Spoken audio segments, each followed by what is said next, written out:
والذي أطمع أن يغفر لي خطيئتي يوم الدين والذي أطمع أن يغفر لي خطيئتي يوم الدين رب هب لي حكما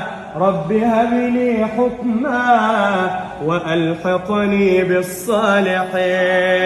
واجعل لي لسان صدق في الآخرين واجعلني من ورثة جنة النعيم واغفر لأبي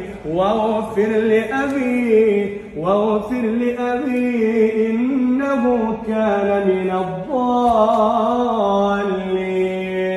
ولا تخزني يوم يبعثون